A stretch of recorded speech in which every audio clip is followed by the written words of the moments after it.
World, your boys back, the nonprofit sector connector.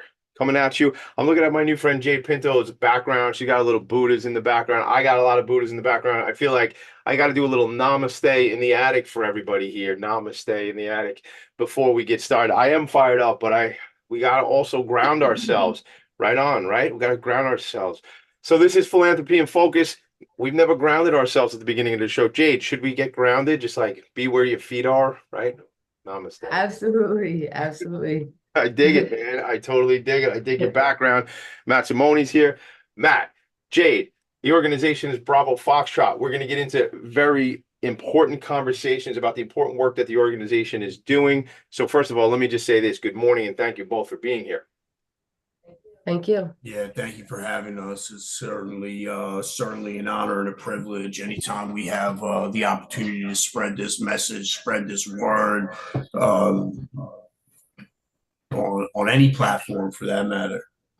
Yeah, absolutely. Absolutely. And you're out there doing the important work, the great work. We're going to talk about it. There was a gentleman who reached out to me on LinkedIn and said, "Hey, Tommy D, I see what you're doing in the world." He and I connected. I think he does some work with your board and does some volunteerism. And I watched the movie, the documentary that the organization produced. And I said, "Oh my goodness, man, I got to connect with these folks. I got to do what I can, lend my platform, as you say, lend my reach and connect you with the people in my world." So the show is Philanthropy and Focus. We do it every Friday morning, live and direct. 2 flights up from my kitchen where I get my coffee in my attic. That's where I do the show. We're having a good time with it. I took last week off, so we had as they say in the business, a rerun. Remember reruns? We had a rerun. Rerun was like on What's Happening, but that's a different rerun. But I had a re-show last week, a replay of a show, and I just got a shout out to Long Island Imagine Awards, which we all haven't connected since my audience and I haven't connected. So I got to just shout out the winners in each of the categories, and I'm going to do that for you right now before we get into this morning's program with this organization, Bravo Foxtrot United Veterans. Here's what we're going to do. Long Island Imagine Awards. The winners in the Long Island Imagine Awards for the 12th Annual Imagine Awards in each of the categories. Let me give it to you quickly.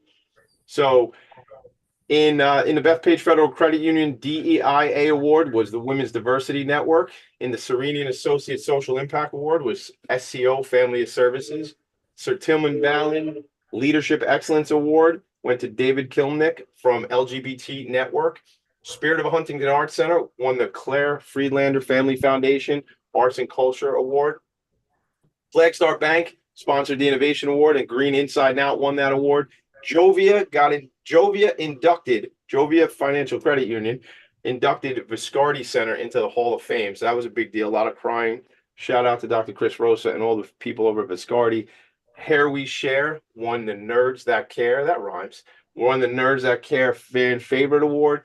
And in the Vanguard Benefits, that's us. That's my agency. Vanguard Benefits Rising Star Award was Holocaust Museum and Tolerance Center. The 12th Annual Long Island Imagine Awards are in the books. And earlier this week, I got, I think, 300 applications in my inbox that I'm going to be reading through for the New York City Imagine Awards. So this is what the nonprofit sector is about. It's all about support. It's all about collaboration. Matt and I were talking right before the show when we get warmed up and saying, you know what, man, it's about how do we find ways to collaborate? It's how do we all get better together? It's how do we advance the services and programs we're providing when the opportunity arises to collab, to work together. So without further ado, let's get into this conversation. I want to read something on the organization, and then I want to have Matt and Jade introduce themselves. Bravo Foxtrot United Veterans Incorporated emerged as a beacon of hope for veterans navigating the often tumultuous journey from active duty service to civilian life. Focused primarily on homeless veterans. Let me pause right there in the middle of a sentence. Homeless veterans. That's an issue that we have in this country, really, gang. I know Two words that shouldn't even be in the same sentence as each other. Shouldn't even exist. I mean, I literally, it's kind of the show. This is not really buttoned up, Matt. This is me literally stopping in the middle of reading a sentence to go, that's tragic. We must address that. But I'll go back for a second so you all can get context. Focused primarily on homeless veterans and they're grappling with mental health issues and substance abuse. BFUV adopts a holistic strategy centered around advocacy, outreach, and collaborative resources, AOR. I literally had, this doesn't happen, but for some reason the hairs on the back of my neck were standing up as I read that. I have chills about this, which that's telling me that we're on point here, telling the story this morning. The universe is speaking through me, man, and it's saying, listen, Tommy D, this is important. We must focus on this. So yeah, well, maybe Tommy D will laugh a little bit this morning, but this is serious stuff, Matt and Jade. Let's dive into this. Well, I'll read more later on. But Matt, I guess you want to start us off and tell us why this organization exists? I would love to.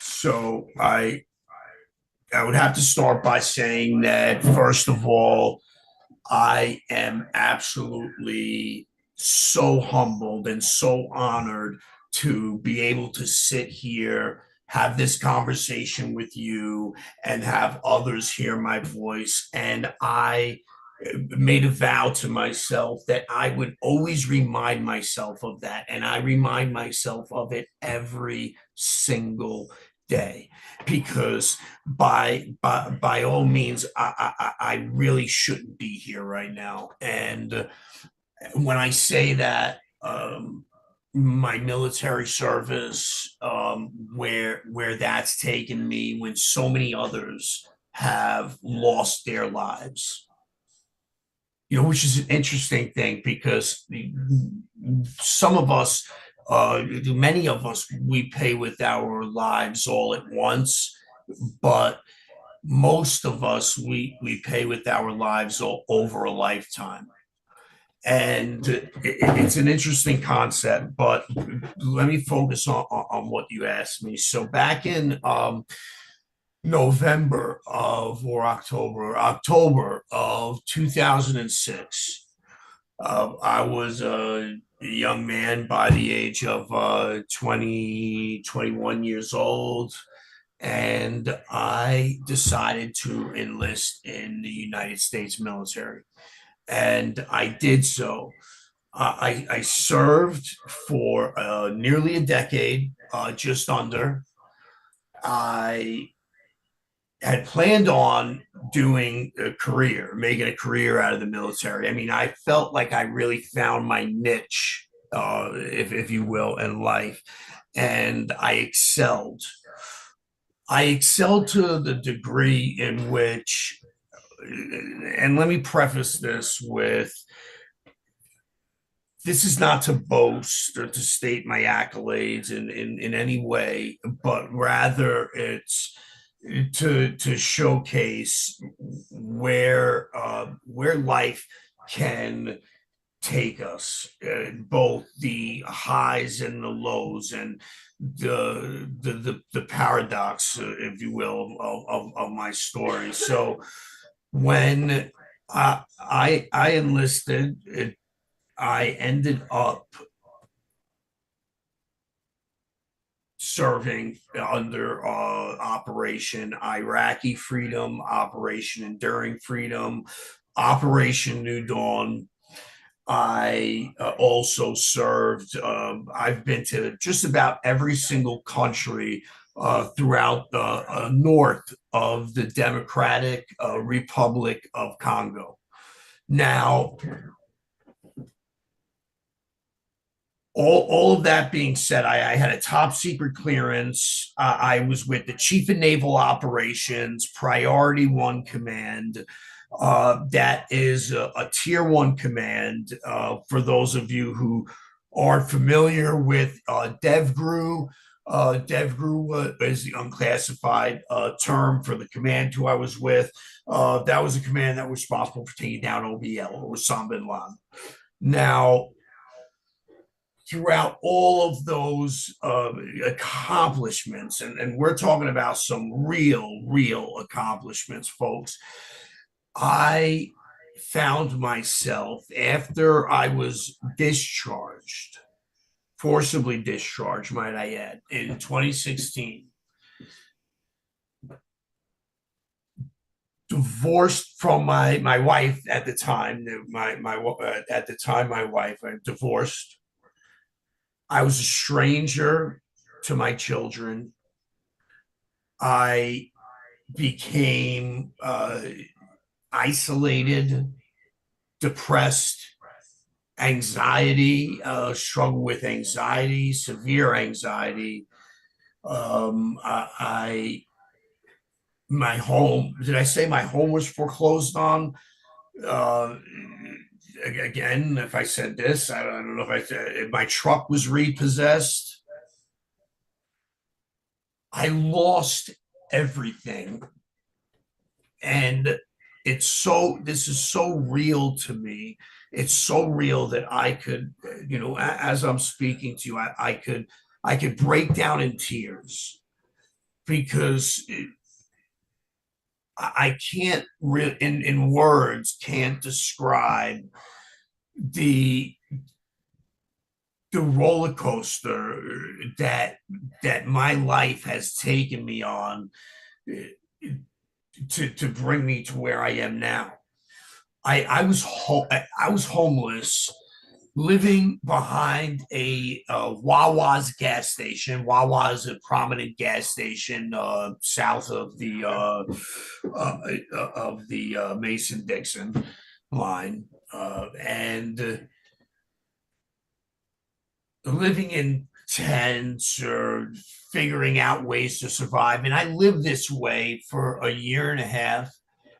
I tried to take my own life several times, uh, just wishing that I had died on the battlefield so that I could regain, or rather, uh, if I was able to reverse time, I would have felt that there would have been some dignity in that Yeah. versus where I was Yeah.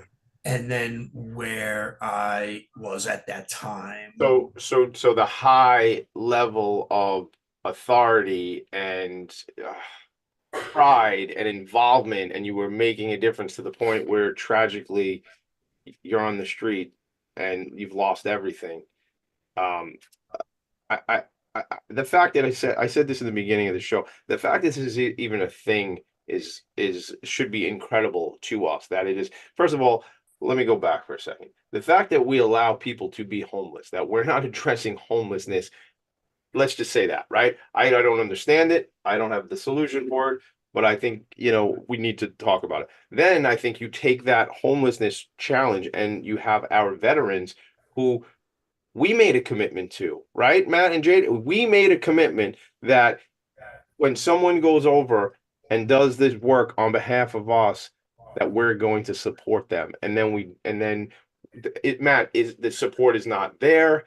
It's it's unavailable, that sort of thing. So, okay, interesting. So now the we're not in the Vietnam era. Right. So this is the paradox I was referring to earlier, because with all of the resources, with we're talking about local, state, federal, private, the goodwill of the donating public, with all of these resources available, we're forced to sit there and ask ourselves, why? What are we missing? There's something missing, because housing, sustenance, as in food, mental health services, awareness for mental health and suicide, it's all out there. So why is it? So why is it that we're still seeing very highly underreport? We say 22 a day. The number is actually much higher than 22. But why are we seeing veteran suicide as high as it is? Why are we seeing homeless veterans? Why are we seeing issues with veterans at all? And the solution, or the reason, is accessibility. All right. I thought that's what you were going to say, right? It's not this is what I say about the homelessness and the people living with food insecurity. I don't believe that there are not enough resources. I believe that the access points are broken down. So right, Jade? I see you nodding. I'll put you on mute for so, um, that's what I believe it is. It's an access situation. It's not that there's not enough, because you can't tell me this planet doesn't have enough food for the people on it, because it certainly does. Because you see so much waste and you see so many things thrown away, and you can't tell me we can't create housing. The soapbox is going to come out, gang. It'll come back out. It's probably be in the second and third segment of the show. I know I'm going to get up there, but accessibility. I want to talk about that when we come back. We'll take a quick break. I want to hear more from Matt and from Jade. The organization is Bravo Foxtrot United Veterans. We're pissed off for greatness. Okay, this is one of those shows where we're making change. We're going to make change in real time, and I hope just the access points that I have are going to be helpful to this. So, Jade Pinto, Matt Simone from Bravo Foxtrot. Right back.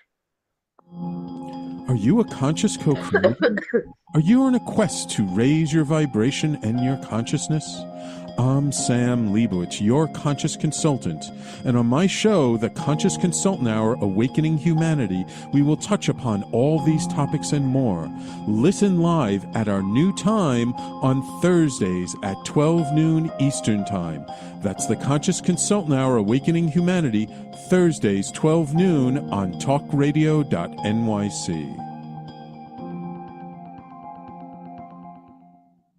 Are you a high-achieving, growth-oriented leader?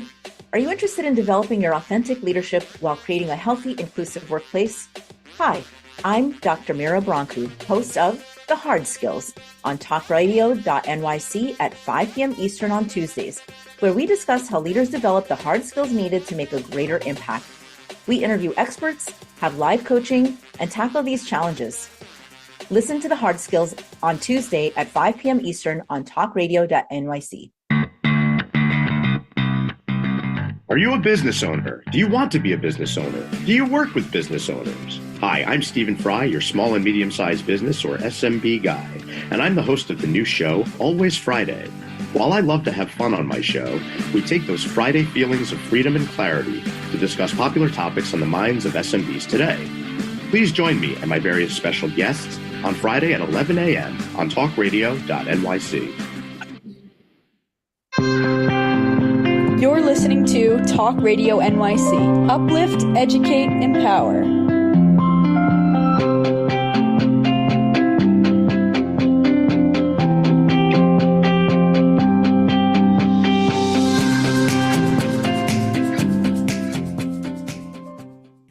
Nonprofits need connections to move in good directions. So cut through all the static. Join Tommy in his attic. The only song in the history of songs that talks about Tommy D doing a radio show in his attic. Well, that was kind of specific. There should only be one song for that, but I'm going to write a new one. It's going to be a reggae joint. We're going to work it out, because that is that's where I vibe on, is that whole reggae tip. So let's get back into it, Matt. We were just talking about accessibility, but Jade, I want to get you into the conversation because I want to hear a little bit about your involvement in the organization. Then we're going to get into programs and what the organization does and how we can help and things like that. All right. I didn't come from a very military-based family, so I understood that it was difficult, for the soldiers coming home, but not like it is. And the resources are there, but the way that they're discharged is a little interesting. A lot of these kids go from their mother's house to the military, never making even a doctor's appointment for themselves. So when they come home, they're expected to do everything on their own, find everything on their own, be able to pay everything on their own. The last day that they have health insurance is the last day that they are in the military. Yeah. The last day they get paid is the last day that they're in the military. So the rest is on their own. So in the beginning, what really happened was I went through, after his discharge, I met Matt shortly after and kind of went through that with him and seeing how difficult it was, even not only for them, but for the people supporting them. And, if you don't know exactly where to go, then it's almost impossible to find. that's so the caregiver, the loved one, the person looking out, the partner, right, is experiencing that as well. And it's interesting because what you're saying there is, those of us civilians, we don't know what it's like. I mean, I got to be honest with you. I'll never. This is a live show and it's recorded and it goes out to the world forever, so it's just going to be out there. But I think my mom was doing my laundry till I was like 28 when I lived home until I was married with my wife. So I'm not sure I was much different about doing my own stuff either. But I'm pretty good at laundry now. We got a bunch of kids, so I figured out how to do laundry. But I what you're saying is important to understand because these might be 30, 40-year-old men or women that are coming out 29 to 32, 36, whatever it might be, that have served and now have to come back to this civilian life that is obviously very different than what their experience was. And Matt shared, Very different. yeah, shared some Very of that. different. They're also very much trained to be a certain way. So where we're finding that post-traumatic stress is not so much a disorder, but an injury where it changes the brain, changes the nervous system. So that's all cultivated while they're in there the whole time, but it is not adjusted or undone when they come home. Wow, let's stay there a second. So not a disorder, but an injury that is not, Matt, come back in here. Not a disorder, but an injury, and an injury that if I'm hearing you correctly and reading between the lines, does not heal. Well, yeah, and I wanna emphasize this because it's absolutely so important. Now, we've constantly changing the word around, right? So we have PTSD, we have shell shock, we have PTSD, and now the latest thing now is, well, it's not a disorder, so we're gonna call it PTS, post traumatic stress. Now, when you had just mentioned injury, that's something that's so vitally important. Let me explain why. Because when somebody loses an arm in battle, or if somebody it suffers some type of a physical, or I shouldn't say that, but if somebody suffers some type of visible by the naked eye wound, we consider that an injury. And that's something that is easy to see and people can understand now, and there's no stigma attached to it. But now we say post-traumatic stress injury. And the reason we say that is because these, and Jade can speak a little smarter on this than I can, but what I can say is that we can actually measure with medical equipment the differences, or the difference rather, in the brain and the functionality of the brain before and after, especially combat related traumatic stress. So I want to hear from Jade on that because you said she's got some intel on it. I don't want to, and what I'm gonna, but here's the thing. You know what? I understand where we're going. I think if we call this an injury, right, it's a different classification, and there's going to be different levels of service and different focus on it than there is when we call it PTSD. Is that fair to assume? Is that where we're going? Yeah. And it affects the nervous system. So there's a lot of now that I'm finding all the research that they're trying to undo, like pre-traumatize the nervous system so that they're more likely to accept the therapies that are available. There's a lot of good places for them to go, the combat veterans and even veterans in general, that will assist all of this, assimilation, but it hasn't been addressed as an injury at this point yet, I don't believe. But there are good programs starting. Yeah, so I guess that would be, and I'm not an attorney, everybody, you probably know that already, but I'm guessing if there was, the terminology was changed, it would mean certain things and it would change the way services are delivered. That's what I'm assuming. Well, Yeah. it would certainly, well, when we change it, so there's a few different things that happen changing it from a disorder to an injury. Number one is although we're making major strides in terms of the stigmatisms that come along with mental health, even if you're going back 10, 15, 20 years ago, a lot of people wouldn't want to admit if they were seeing a therapist. That would, well, what's wrong with this guy or this girl? They're seeing a therapist. It's becoming more mainstream now.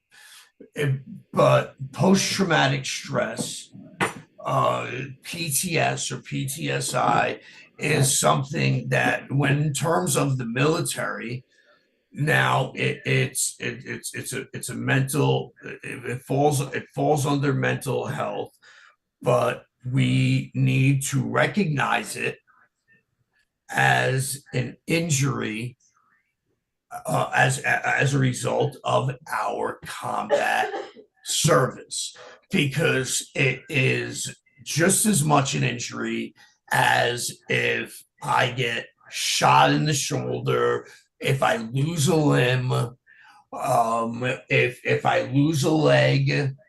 It's just as much of an injury in terms of classification as any other wound. And the fact that we can now measure the difference in the way the brain fires off signals to the rest of the body and whatnot. These are major strides in being able to restore dignity and empower lives. Yeah. Yeah. The thing is, Matt, when you talk about mental health, when we all as a society talk about mental health in general terms, there has been, as we all know, a stigma attached to it. And there still is a stigma attached to the conversation around mental illness and mental health. And I spend time, in fact, on the 7th of June, I'm going to be conducting a panel discussion at the Viscardi Center out on Long Island with 4 leaders of nonprofit organizations that Henry Viscardi School. Yes. Yeah, they actually have supported us in the past. They really? I do. Yeah. Great work with them. We'll have to connect on, and we'll get you out there. We'll meet some people. But June 7th, I'm interviewing 4 executive directors of nonprofits, and the conversation is going to be around mental health. And it's because there is a stigma attached to it. I think, to your point, though, we're getting better at that. We're getting better at seeking help and discussing that, people need help and addressing it. We're not finished by no means, but I think we're much better than we were many, many years ago. And that, to me, is enlightening, and it's a journey that we're on, and that things will continue to improve. When we come back, we'll take a quick break. I really want to get into what it is the organization does. Yeah. We know who we're serving to some extent, but I even want to find out more about who we're serving and stuff like that. So we can come back and talk about that with Jade and Matt. This is Philanthropy in Focus. We will be right back.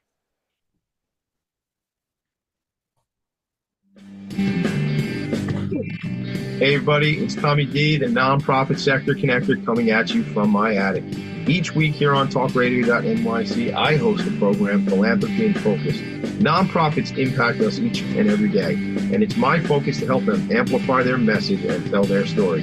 Listen each week at 10 a.m. Eastern Standard Time until 11 a.m. Eastern Standard Time, right here on talkradio.nyc.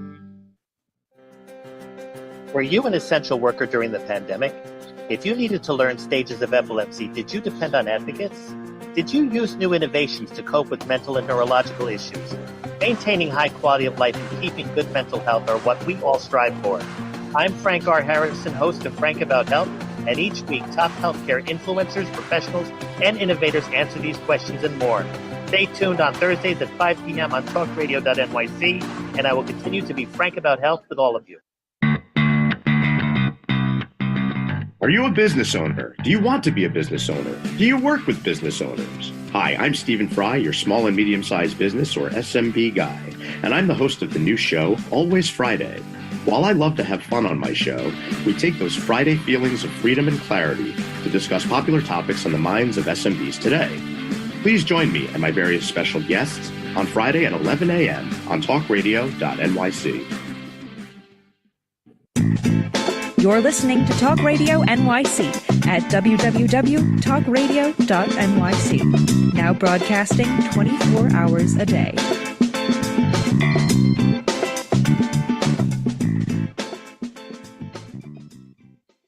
Nonprofits need connections to move in good directions. So cut through all the static. Join Tommy in his attic. And we are back, and I'm still sharing the website, bravofoxtrot.org, but I clicked on the documentary section here, which I watched the documentary a couple weeks back. I'm going to watch it again this week, and I decided this morning.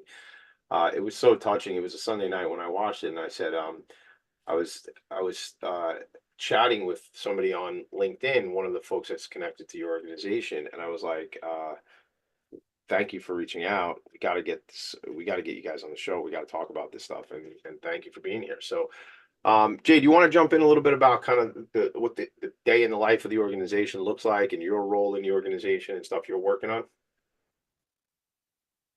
We originally started, how I was saying, with the way that everyone's being discharged, and how we felt that it wasn't it was very inadequate for what their needs were. As a young organization, we couldn't really get the funding that we wanted to do what we were actually doing, which was the housing and therapeutic transitional housing, which was trying to get the families together with them also to make sure that they understood what was happening and what they were going to be going through. Because if you wait, they're not going to do it on their own. They're actually very much trained not to go to therapy or to acknowledge that that they have any kind of mental stress at all. So I'm hoping that we are able to make enough noise where it's actually adjusted, where it's almost mandated, or suggested heavily where it's right away. Which part are But you in the saying? meantime, What are you saying? What's mandated and right away? What are you talking about? as they're being discharged from the military, they have like a program. It's only like, I guess, 10 days, Matt was saying, where they learn to fill out a resume, and that's to get them ready to exit the military. Okay. But nothing else is addressed. Nothing else is addressed. So people who aren't honorably discharged, who are other than honorably, who are already exhibiting PTS, they're already exhibiting those issues. They're not they're actually pushed out instead. So they kind of, I feel that they would already know that the family's going to be affected. They're going to be affected. By the time we're meeting these men that are out of the military 10, 20 years, the mental stress of being out is already overpowering anything else that we could do. So we've been trying to make them comfortable. We'll get them housing, we get them all these things. Matt's an amazing advocate. He can get them upgraded, their discharge upgraded. He's been doing a lot with them. But if their mental health is not addressed, then they aren't allowing themselves to further progress themselves in life. So we're going back now to what we originally wanted to do, and start addressing the way that they're discharged. That's awesome, Matt. Yeah. Yeah, Jade, that's awesome. So again, like, I know many organizations are bringing services to these to the community. However, what I'm hearing from you is we need to be almost like triage, or some kind of, like, I just pulled up a website. Before you say something, Matt, I want to just say this. My friend who's been on the show, Helen Dottie Adams, founded an organization, Connecting the Dots for Veterans, which is a nonprofit that brings education to veterans as they're getting out about what their rights are, what not rights is the wrong word, but what The their benefits, resources, the what the benefits. resources, what's there for them. So shout out to, so go to myvetcoach.org. Dottie Adams been on the show, was introduced from my friend Mick Collins, who's a veteran.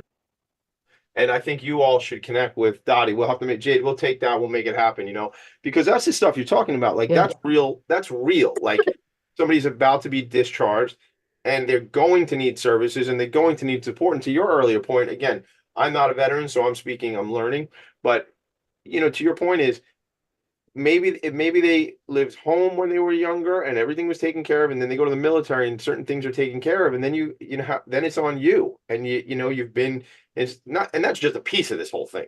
It's after trauma. right? After trauma, after seeing what they've seen. Right. Exactly. So I'm saying, like, yeah, and then you throw in what these individuals have done and have seen, right?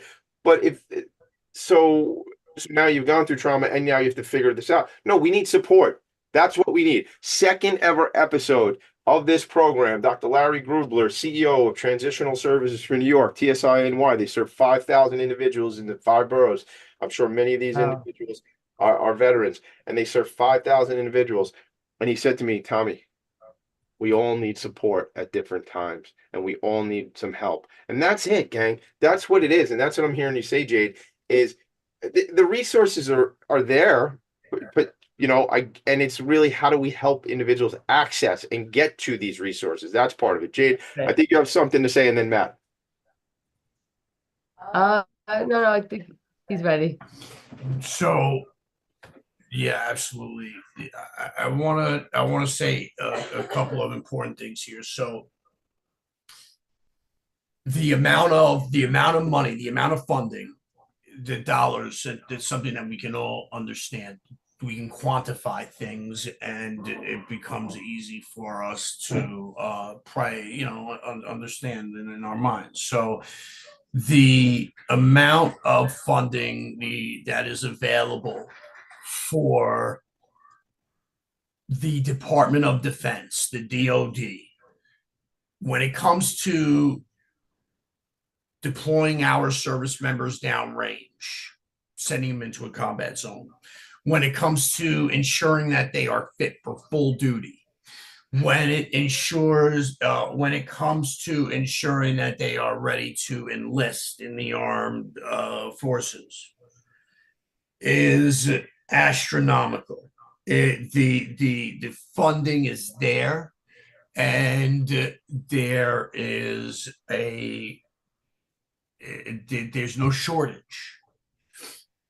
However, when it comes to ensuring that our service members are not fit for full duty, but fit for civilian life, when it comes to ensuring that our service members, after being trained to kill for a number of years, after being exposed to prolonged combat,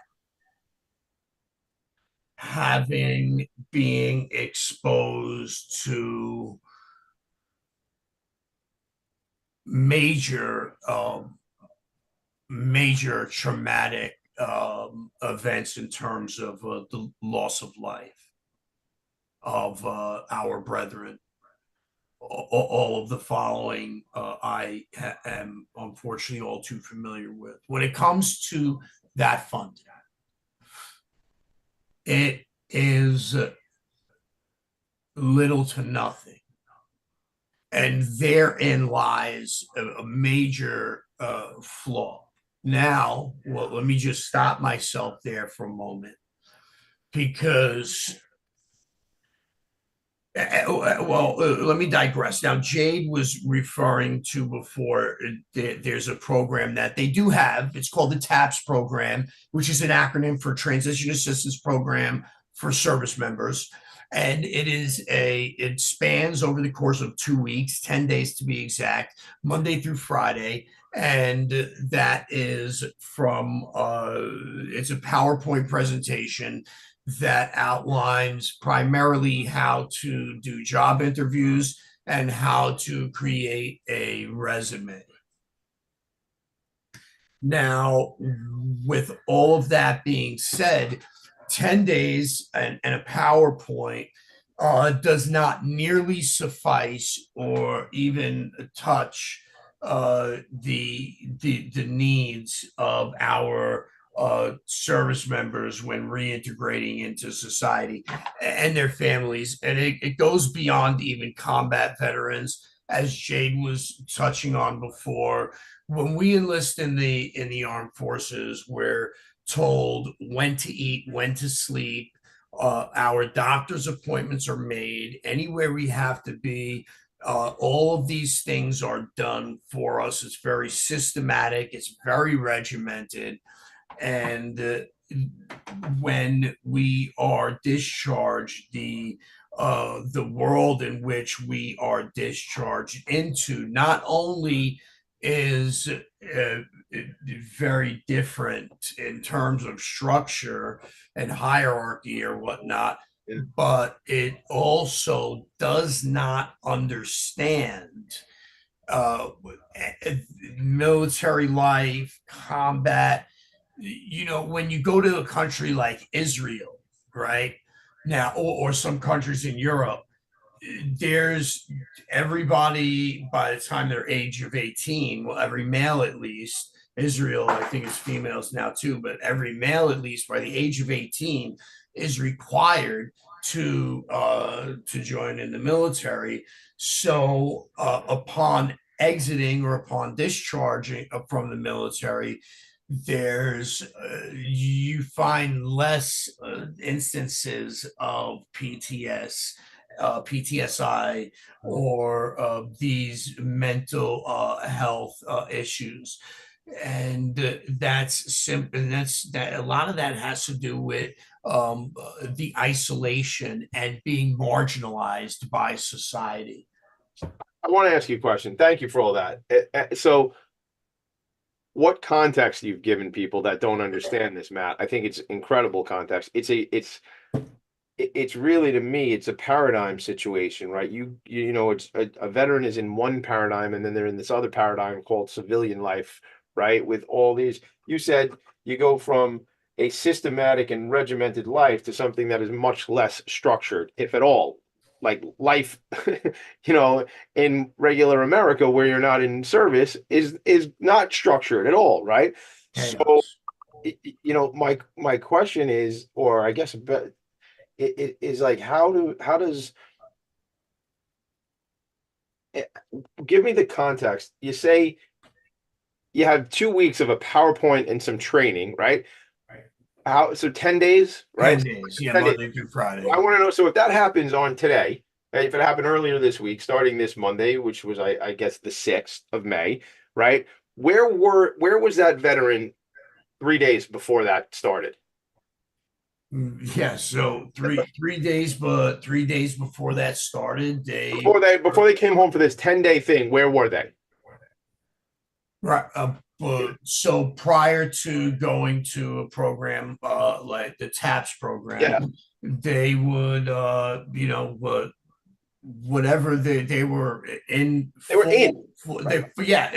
completely 100% acting within an active duty parameters, whatever their command or their superior officers, whatever we are told to do, or whatever our mission was at that time, that's what we're doing.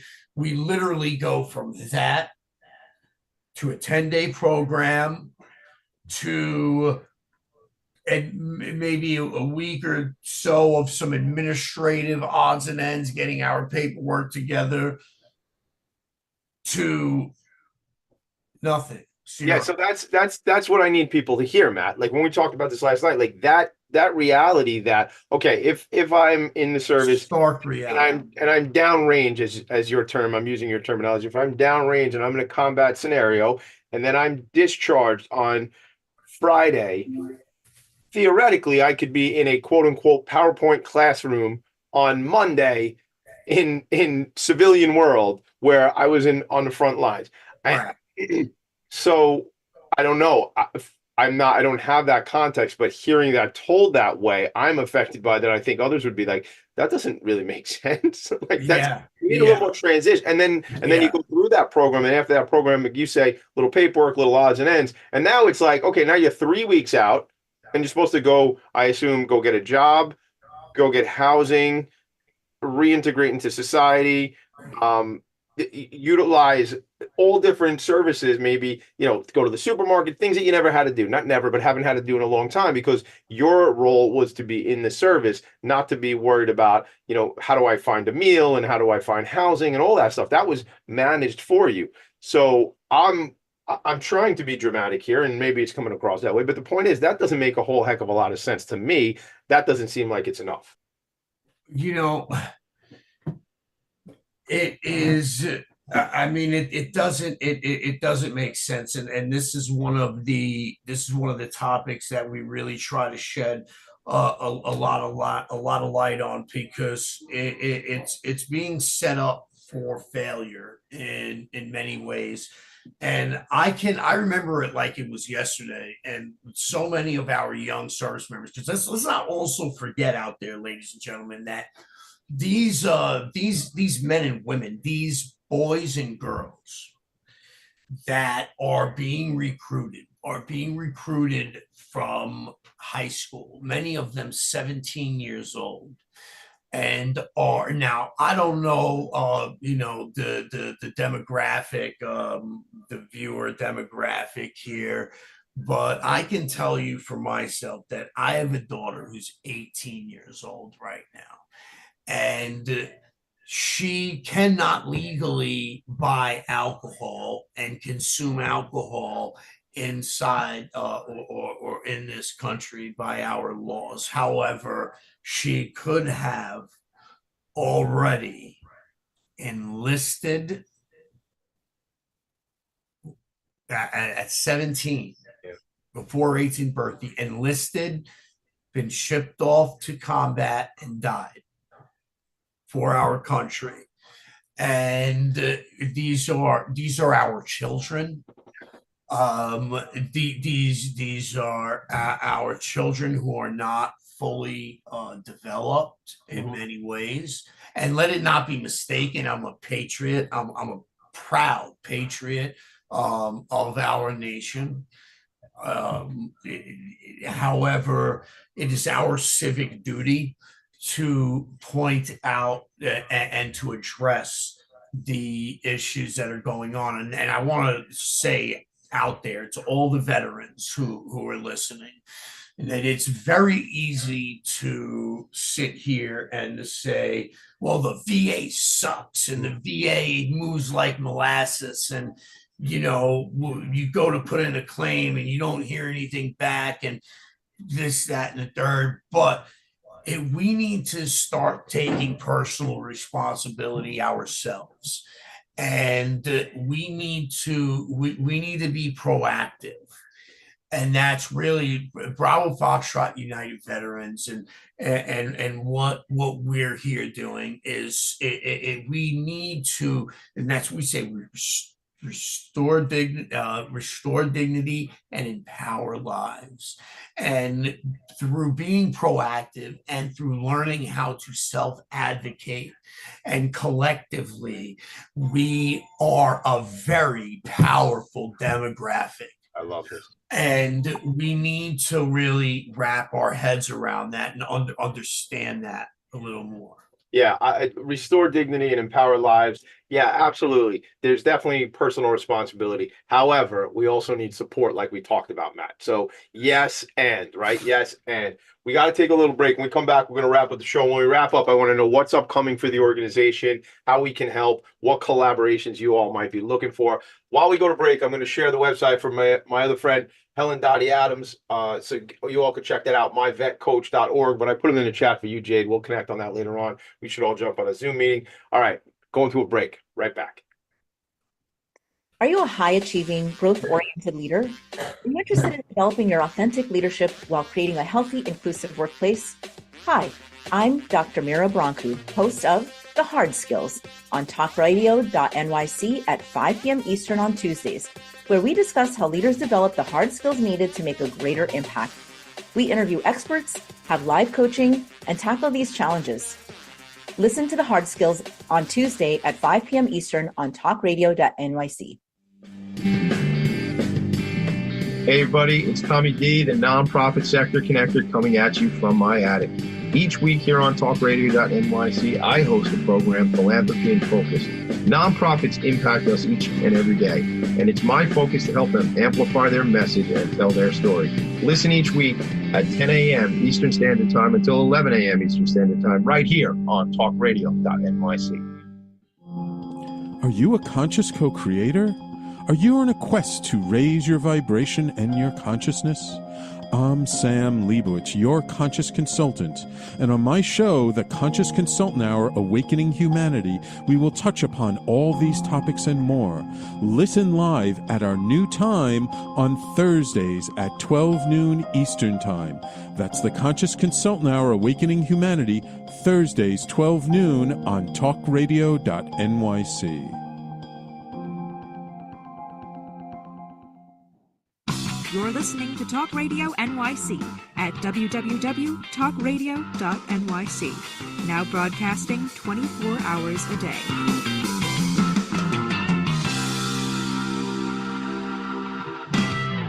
Nonprofits need connections to move in good directions.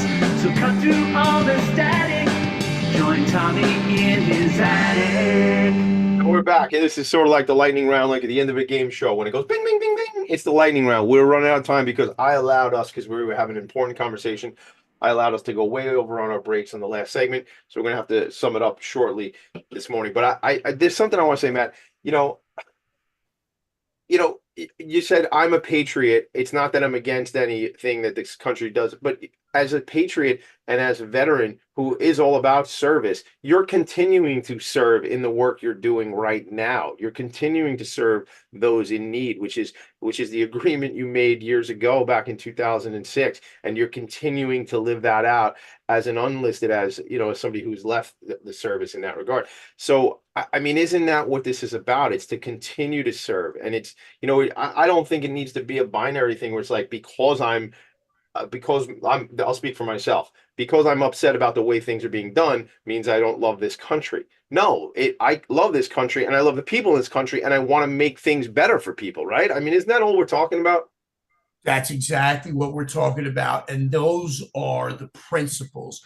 Those are the principles that this nation, this great nation of ours, were founded upon. It's we the people.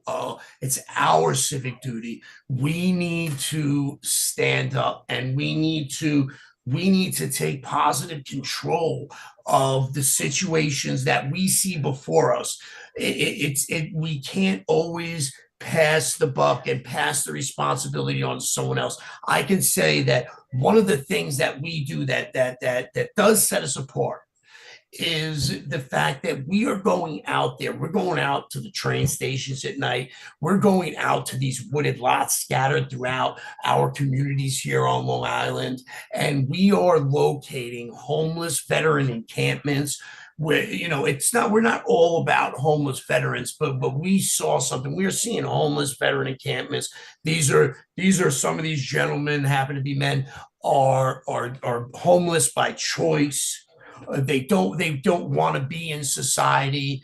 They've isolated themselves, and these are scattered right under our noses, right in wooded lots, Nassau, Suffolk County. It's happening. It's right here. So right off the side of the LA. Yeah. And I've been telling people that you both were coming on the show today, and I tend to be dramatic, and I'm a bit of a performer when I want people to pay attention to what I'm saying. I'll pause and I'll be extra dramatic and things like that. But to tell that story, unfortunately, the way I think many people treat people who are homeless on the street, I think that's tragic in general, just walking past people as if they're not human beings, right? And then to think that our veterans are living in the woods or living in a train station, a depot or something, or wherever, that's I was going to use the word tragic earlier in the show, and I probably did already, but I overuse that word, although this is a tragic situation. But it's also the fact that these people are not being served is an embarrassment, I think, in a lot of ways. Like, I really, like, like if I'm not even saying other countries, but if somebody came down from another planet, look, they go, really? These are their warriors? That's how they award their warriors. Oh, wow, that's something else. Really? So these are people who put their lives on the line and they have to come back and live in the woods. And now I understand you said by choice. I understand you said by choice, but I think the choice is because they were not given an opportunity to integrate back into society. You wouldn't choose that if things were great for you. You wouldn't go, and I saw your video, the documentary. Someone wouldn't say, hey, man, I want to go live in the woods in the wintertime on Long Island just for the hell of it. No, it's because I wasn't integrated. I wasn't given the services, right? Right, Matt, help me. That's right. That's right. You know, sad is a nation that has no heroes. Sadder is a nation that has heroes but does not honor them. And we need to really understand the level of sacrifice, the level of sacrifice that is made by these men and women, my brothers and sisters, and their families. And it's done for all of us. Matt, I appreciate what you're doing. How can I help? What's coming up? Jade, jump into what is there anything out there you need? Are there events coming up? What can we tell people about? We have another documentary that we're starting. Yes. Oh, all right, right yeah, on. We started filming for it. It's in Embrace the Suck, which is a military jargon, but that's yes, exciting stuff. Hazy Sun Production. That sounds like something Goggins would say. Embrace the suck. That sounds, David Goggins. That. So who's doing that for you? Hazy Sun. Yeah, Hazy Sun Production. They helped us, or they were the production company that filmed Long Island's Forgotten Heroes, which you could see on our website, bravofoxtrot.org, under the documentaries tab. Right now, we're in the process of filming our second documentary, as my wife Jade was saying, which is Embrace the Suck, which is really going to do a deep delve into the mental health aspect of military service, combat service. Our mental health. And, right, as well, Jade, yeah. Say it again, Jade. I didn't hear you. I was joking. And our mental health. As a family, of course. Yeah, without a doubt. Listen, man. I'm doing this, but yeah. 100%. Look, gang, but the difficult part of my show is that it ends. So it is, and we're at that difficult part right now. The show for today is over, but guess what? We can all come back again and do this another time. So I just want to say thank you to Jade Pinto. Thank you to Matt Simone. Thank you to all your board members and the volunteers and the people that do the work, because without volunteers, nonprofits really can't do what they want to do. Matt, I'd love to say, if I could say one. Go ahead. I saw you. It's just the term that we use is God bless our troops and God bless the principles, life, liberty, and the pursuit of happiness for all that made our great nation free. Goodbye, everybody. Nonprofits need connections to move in good directions. So cut through all the static. Join Tommy in his attic.